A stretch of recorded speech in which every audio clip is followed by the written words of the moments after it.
On today's Locked On Nationals, we're going to be looking in at a former Philadelphia Philly, Rhys Hoskins. And Rhys, come to DC.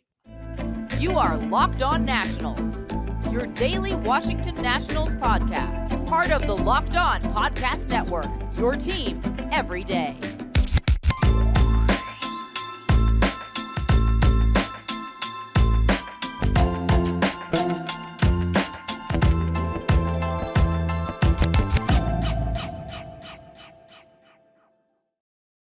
And thank you guys for making Locked On Nationals your first listen every single day, as we are free and available wherever you get your podcast. I'm your host, Ryan Clary. You can catch me over on Twitter at RyanClary11 and as well as the show page at LO_Nationals. And get your pod wherever you get your podcast. Just search Locked On Nationals there. And later on in today's show, we will be talking about some Nationals trade rumors. Two relievers that we really like here in DC. Their names have been kind of thrown around the trade block here in this offseason. So I'll tell you what I think about it and who those Nationals relievers are.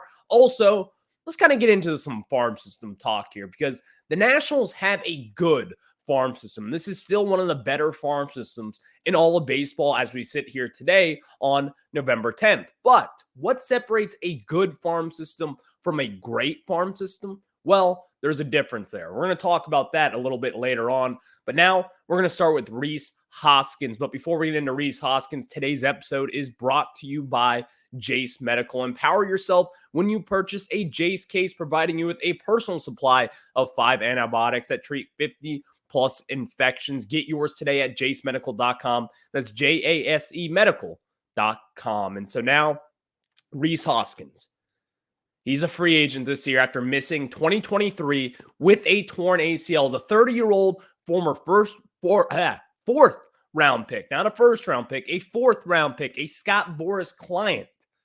Rhys Hoskins is a free agent. And, well, are the Washington Nationals going to do this thing?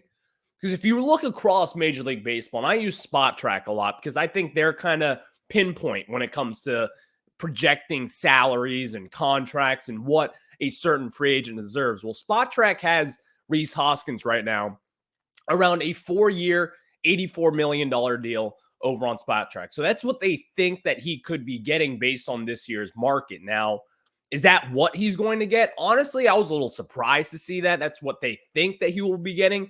I wouldn't be surprised to see Rhys Hoskins settle for a 1-year deal, but the terms of the contract, that's irrelevant.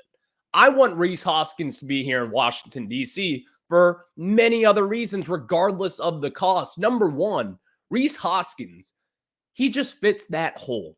He fits that hole in the middle of the lineup, in which Mike Rizzo was saying to reporters just a few days ago that they're going to be looking at a middle of the order bat. They need someone, and they know this too, by the way. The Nationals know this. They need to get more power in this lineup, whichever way possible. A lot of people expected Joey Meneses to kind of be that middle of the order bat this year, but he kind of took a step back as far as slugging goes, as far as power goes. He wasn't his home run hitting self as he was in the back half of 2022, but Rhys Hoskins will fill that void. Over the course of the years, Rhys Hoskins, when he came up back in 2017, only appearing in 50 games that year, he kind of set the world on fire, having 18 home runs and 48 RBIs in those 50 games, having a 1014 OPS. And ever since then, he's just been a consistent slugger, someone who's going to get extra base hits, and most importantly, someone who's going to be hitting a ton of home runs. Again, those 18 home runs his rookie season as a what was it, a 25-year-old, 24-year-old coming up out of the minor leagues. Then in 2018, hits 34 home runs, 29 home runs in 2019, 10 home runs in 2020, the COVID season, 27 in 2021, and as well as 30 home runs in 2022. Now, his numbers did take a little bit of a step back in 2022 compared to what he normally is at, but still, this is someone who has a career 847 OPS, or 846 OPS rather. He's got 148 home runs and 405 RBIs. The Nationals, they need that impact bat. And as we've talked about it with Dominic Smith over at first base, while Dominic Smith is the much better defensive first baseman, that's not even up for discussion here. We need a slugging first baseman. We need someone who's going to be a big power threat in order to help guys like CJ Abrams and Lane Thomas, who's going to be batting ahead of him. Because it's not just about hitting home runs and hitting 35 home runs a year. That's not what this is just about here. The Nationals, they need power because when you have speedy guys like Lane Thomas, CJ Abrams, Luis Garcia, who's not all that fast, but still he's a tick above average, you could say, or just around average. Just not a speedy guy, but you get the point. When you have guys batting like that ahead of him in the lineup, and then when you have Dylan Cruz, when you add James Wood, imagine what that lineup could look like, especially if you get a fully healthy Rhys Hoskins, in which all the reports indicate that he's going to be just fine. There are even some reports that he could make it back for the World Series this year if they were to make it, but obviously they did not. Lost to the Arizona Diamondbacks.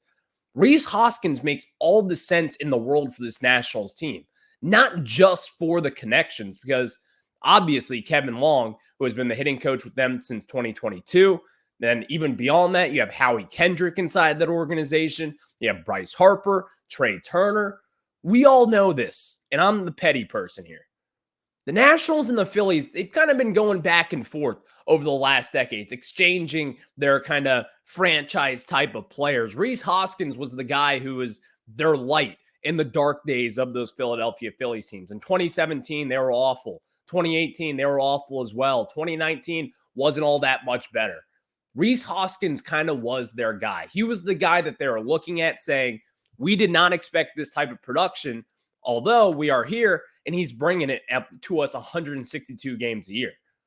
The Nationals need this. They need a power influx in this lineup to not only just improve their slugging numbers overall, but look around baseball. Look around what the game has become. It's become this power hitting league. It's become about home runs, getting extra base hits, and capitalizing on opportunities. Rhys Hoskins, that's the guy that you can get right now, and also kind of for the cheap considering coming off an ACL. This is someone who could have been getting and demanding a relatively big contract. And he's not going back to the Phillies. The Phillies just announced that Bryce Harper is going to be the first baseman moving forward. They basically already said their goodbyes to Rhys Hoskins. He's going to hit free agency and run. Now, to actually land Rhys Hoskins, the Nationals, they're going to have to pay a little tax here. And there's no tax actually in baseball that's going to say, oh, if you sign with the Nationals, you got to pay a little extra. No.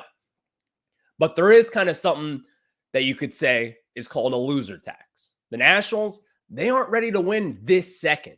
Rhys Hoskins, at the age of 30 years old, he's probably going to want to go to a contender. He's probably going to want to go to a team that's going to be ready to hit the ground running in 2024. The Nationals, while you can make some arguments that they could be, you're not going to convince Scott Boras that at this moment in time, who is his agent. So at this moment in time, what would it take to get Rhys Hoskins? Well, before the year, I was thinking maybe a 1-year prove-it deal for Rhys, but from what it looks like, this could be a multi-year situation. Now, is he going to accept that? Maybe. If it's going to be the Washington Nationals, he could accept the 1-year deal, knowing that it's going to be a tryout for him, and maybe the Nationals move on from him. But if you also want him to be kind of a cornerstone of this rebuild and kind of have it be your Jason Worth kind of contract that you sign in order to kind of show Major League Baseball that we're ready to roll, we're going to be ready to compete here relatively soon, then I think it makes all the sense in the world for this Nationals team.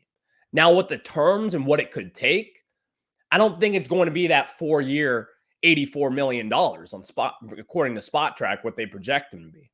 It's probably going to look around something, maybe 4 years, $90 million. You're going to have to add a couple mil per year to his budget there and maybe see what happens.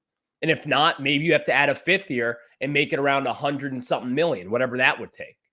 Because that's kind of the business that the Nationals, they're going to have to be in order to attract any free agents this offseason.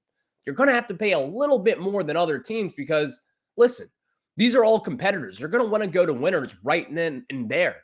And people will be competing to grab Rhys Hoskins. Now, are they going to be maybe as desperate as a team like the Nationals? Probably not. So I feel like the Nationals could be pursuing him relatively aggressively. But then also on the downside of a Rhys Hoskins signing, there is a little bit of a downside. The downside is he ain't that good of a first baseman.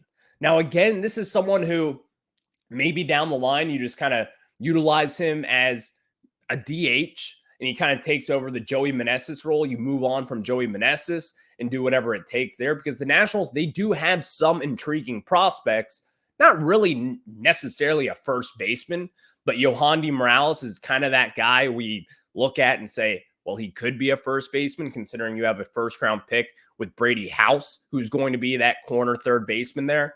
It could be Yo-Yo. It could be a free agent like a Rhys Hoskins moving forward. It's still too early to tell, but Rhys Hoskins, he'll be able to hold his own ever at first base, but defensively, it ain't going to be that pretty.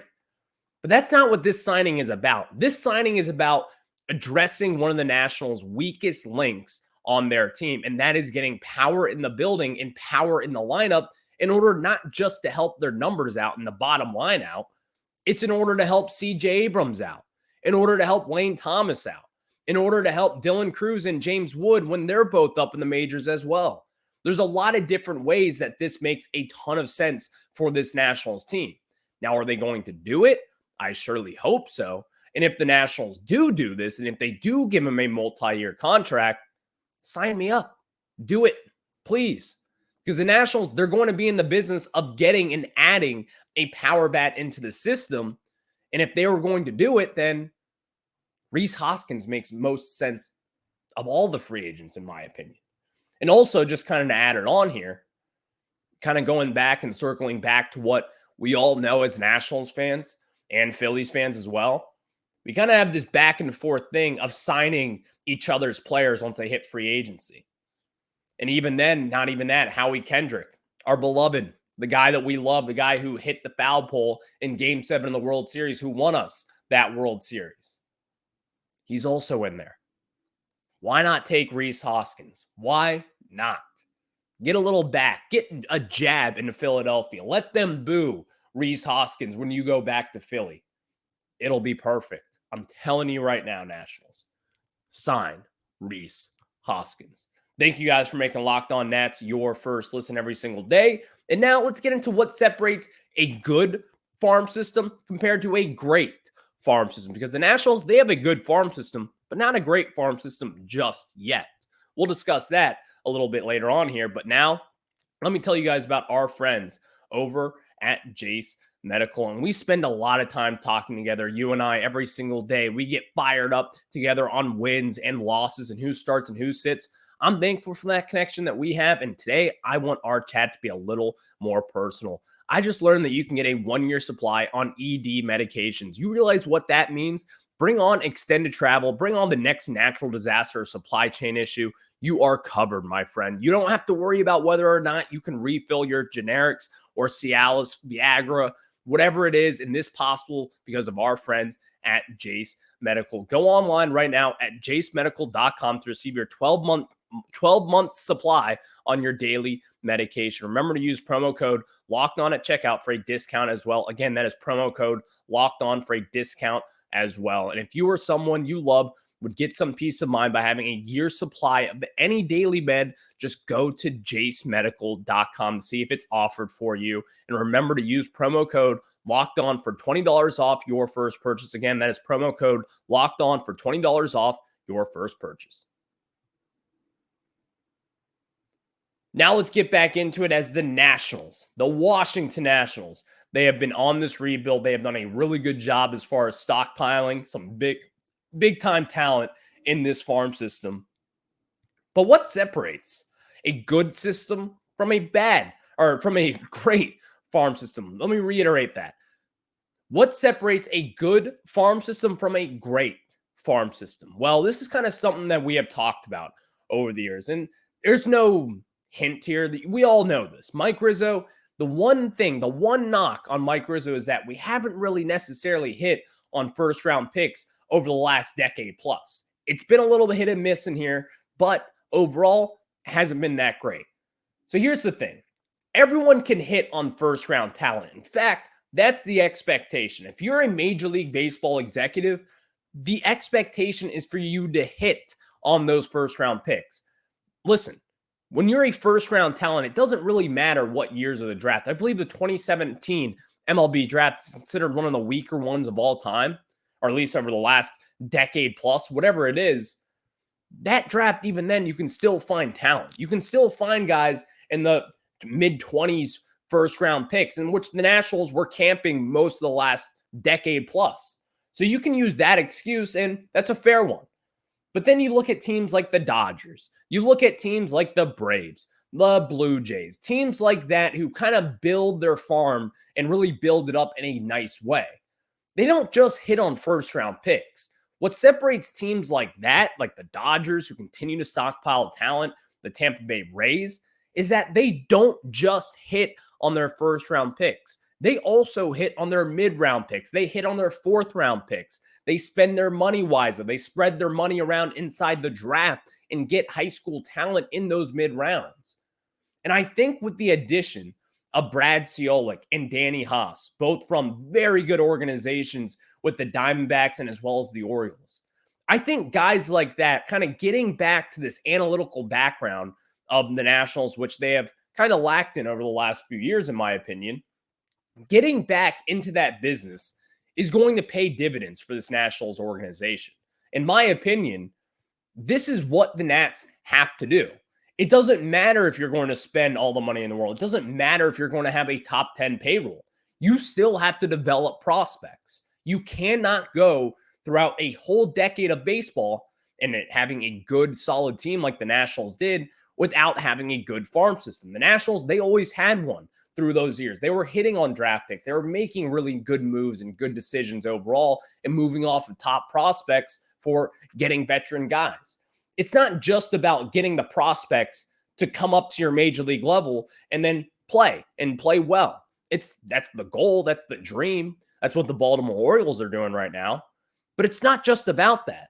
You want good prospects and good solidified mid-round picks, guys who are going to produce up down in the minor leagues, because you can also, when you are contending, you can move off of those guys. You can kind of have your little insurance policy is what I say. Those middle round picks, the third round picks, the fourth round picks, the fifth round picks, and on beyond and later in that.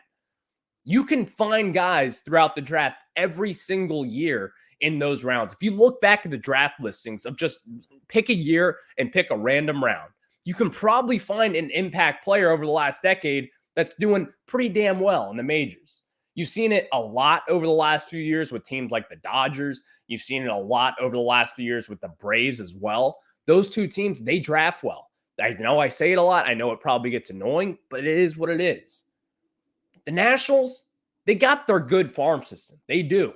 They've hit on some first-round talents over the last few years with Brady House, Dylan Cruz, Cade Cavalli, I think, is a hit right now. I think there's going to be more as well, hopefully in the next few months here once we find out where the Nationals are going to be picking in the 2024 MLB draft. But they're not that far off from being a great farm system. Because if you look around their farm right now, well, you have second-round pick Yo-Yo Morales this year, who, in my opinion, is already a top 5 prospect in this organization. Then you also have Dalen Lyle, a second-round pick alongside with Brady House in 2021, high school talent, Kentucky Gatorade Player of the Year in 2021. Well, he was kind of down and out for it after having Tommy John surgery, missing 2022. But over the course of the season, he's starting to look like a hit as well. Someone who did a lot of good things down in Fredericksburg, who then went to high A, struggled a little bit, but then came around. He's also starting to look a little bit promising here for this Nationals team. You also look around like with Jake Bennett. Jake Bennett out of Oklahoma, tag team with Cade Cavalli, went to high school with him, then went to Oklahoma with him, and then got followed up, drafted by the Nationals. And then, of course, both of them had Tommy John this year as well. They're really partners in crime if you think about it. But Jake Bennett is another one of those guys. He was looking like a stud to start off this year. He was probably on his way to being the Nationals' best minor league pitcher over 2023 before he had Tommy John surgery, and that cut his season short. Beyond that as well, you have Trey Lipscomb, a third-round pick. You have Andrew Pinckney, a sixth-round pick from Alabama this year. You have Jacob Young, who made the majors after starting 2023 in high A and playing good baseball up in the majors as well. The Nationals, they're close.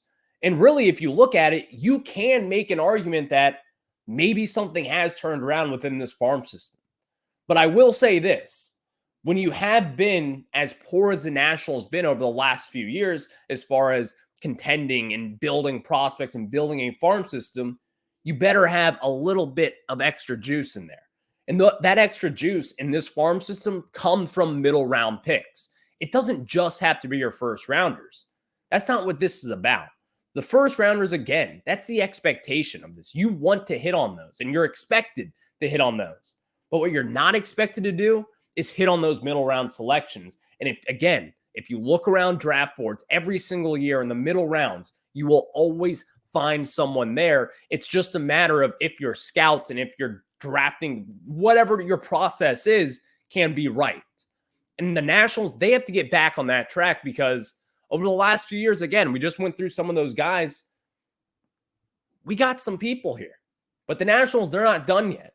You still have to continue to churn them out and continue to do what's best for the organization and continue to use these analytics and guys like Brad Ciolek, who has been tremendous in the Orioles draft over the last few years. You have to have guys like that in your building ready and hopefully, just hopefully, hitting on these guys going forward. Thank you guys for making Locked On Nats your first listen every single day, as we are free and available wherever you get your podcast. Next, there has been some rumors about Kyle Finnegan and Hunter Harvey being traded this offseason. Well, what would it take? Is it likely to happen? What could happen from it? We'll discuss it after this. Thank you guys for making Locked On Nats your first listen every single day, as we are free and available wherever you get your podcast. So thank you guys again for tuning in. Make sure to check us out on all platforms. Just search Locked On Nationals there, as we are your team every single day here. So the news of the day over the last few hours, as the GM meetings were, by the way, cut short because of a stomach bug, I think, down in Arizona. That was a wacky thing there with, all GMs just got sick. That sucks. Hopefully everyone's okay, but it's pretty serious from what it looks like. So hopefully everyone's okay in Arizona. But some news did come out, as Mike Rizzo and John Morosi, I believe, from MLB.com reported this, that the Nationals, they have been getting calls about Kyle Finnegan and Hunter Harvey this offseason. Now, Kyle Finnegan, he's kind of a dicey name amongst Nationals fans. Some Nationals fans think he's really good. Some Nationals fans, they're kind of tired of it. They've seen it with him. They don't want to see any more. But I like Kyle Finnegan. I'm a Kyle Finnegan truther. I think this is someone who was just used probably a lot more than what he should have been this year. I think he is a decent closer amongst National League relievers. I think, again, if he's not a decent closer, he could be a good setup man. He's got good stuff. And also, he just has a look, and I've said this time and time again, if I just know this, if he were to go to the Rays or the Dodgers, the teams that really just turn out pitching better than anyone else, I know this for a fact that he would somehow be an all-star someday. He would be. I know it. Hunter Harvey, on the other hand, they've done really good with Hunter Harvey. The Nationals, this is a huge success when it comes to Hunter Harvey. This is someone who, first-round pick by the Baltimore Orioles, big talent, a lot of movement on his pitches, really good fastball, never panned out with the Orioles, came here to DC, and ever since then, it's been a magical carpet ride with them. So with the Nationals going into this rebuild, the most likely options for them as far as like trading away guys, moving off from guys when it comes to, prominent players like this, you look at the bullpen. The bullpen is always going to be the first one where you can kind of shake down, trade off guys, because if you trust your process and if you trust your guys, if you trust your scouts, there's more times than not that you can kind of fill these voids. Now, with guys like Hunter Harvey, I don't think Hunter Harveys are growing off trees anywhere. In fact, they aren't. I can tell you that right now. Kyle Finnegan, he's certainly replaceable. These guys aren't world beaters. Hunter Harvey and Kyle Finnegan over the last 2 years, they've kind of been the rocks of this bullpen. They've been very good pieces. The Nationals have enjoyed using them a ton. They go out there in any winning scenario, it's likely going to be Hunter Harvey getting the 8th inning and then followed by Kyle Finnegan over in the 9th inning. Well, just because they've been these rocks of this bullpen doesn't necessarily mean that you don't have to move off from them. Meaning the Nationals, if they were to decide to move off Kyle Finnegan and Hunter Harvey, I think the time to do it would probably be now, with both these guys under control for the next few years, not being free agents. And also, I've always loved this idea. If you trade both of them, kind of a package deal, you can get a much better prospect. I'm just talking about one player in return. One prospect for both those guys. It's not going to be some big time sexy prospect that we're going to look at and say, this guy's going to be a difference maker. Will he crack the top 30 of the Nationals prospects? Probably. But if you were to trade just one of them at a time, you trade Hunter Harvey first. I'm not sure what you could be getting back in demand here. I don't know what the Nationals could be asking for. I don't know what they could be in the market for. But again, I think the Nationals are kind of in a win-win scenario here when it comes to the Finnegan and the Harvey rumors here yet again, because the Nationals, they know what they have in both of them. Kyle Finnegan has shown that he could be a solid closer, and he had a really good stretch this year from May all the way through August. Kind of the wheels fell off there at the end in September, and really even dating back to a little mid-August as well. But Hunter Harvey was relatively very consistent over the course of this season. And even then, I think the Nationals, they like Tanner Rainey. They like Mason Thompson still, even though he had a really down year this year. But the Nationals, they still have guys that they like down in this farm system. Amos Willingham is another one who cracked the majors this year. You also have guys like Zach Brixey coming off Tommy John surgery, who had a great strikeout rate out of the bullpen over 2022 and beyond. There's a lot of different guys in this national system that you could say, well, they could step in and play a big role. I like Jose Ferrer a lot as well. So the Nationals, they don't have to move off of them. But if they do choose to, you do have replacements already in-house ready to go here. Now, Zach Brixey, he's kind of been someone that I followed for a while now. You probably don't know too much about him. You probably shouldn't either. He's undrafted free agent out of the 2020 MLB draft, over a 5-round draft. He would have been drafted 100% if it was normal circumstances, but it wasn't. And we know that now. But Zach Brixey is good. And there's a lot of other guys as well in this national system. And really, there's probably going to be more to come as well, that they could come out of the bullpen. They could play and do solid. And also, there's free agents. You have Robert Garcia, who showed a lot of promise this year as well, coming from the Marlins. There's a lot of different guys in this Nats system, and as well as free agency, that you could go to replace them if you get the right return for Harvey and or Finnegan. Now, will the Nationals do this? I don't necessarily think they will in the offseason. Now, come the trade deadline, if they're, fine, if they're hovering around 500, who knows where they could be at this moment in time. But let's just say they're kind of like where they were this year. Then, yeah, you probably should trade off those guys because they are getting a little older. Kyle Finnegan, he ain't that young, and he's not getting younger at this moment. Hunter Harvey's in the same boat as him. Not all this too young of a flashy group here. You can move off them and be fine and hopefully find someone to replace them. It's just a matter of if the Nationals will do that, and are they in the business of doing that? That's the real question here. And honestly, we just don't have the answers at this moment in time. I just think it's going to have a package that will blow away Mike Rizzo. Now, again, when I say blow away Mike Rizzo, no one's trading away their top prospect in the organization for either of these guys. But if you're going to be giving away not a premier prospect even, someone who maybe has hope of turning out something in the majors someday, maybe you give us a whatever it is, then if Mike Rizzo deems it that it's worth it, we know one thing here in DC. Trust Mike Rizzo when it comes to trades, and I certainly will here right now. Thank you guys for making Locked On Nats your first listen every single day, as we are free and available wherever you get your podcast. And of course, check us out on socials at LO_Nationals over on Twitter, and as well as myself over on Twitter at Ryan Clary 11. And you can check out the show. Just search Locked On Nationals wherever you get your podcasts, and that is where you'll find your daily Nationals content Monday through Friday, as we are still in the in-season portion of Locked On Nationals. I'll catch you guys on Monday. Enjoy the weekend. There's no baseball which is sad, second straight weekend in a row, but we're going to make it out someday. I'll catch you guys on the flip side. Have a good one.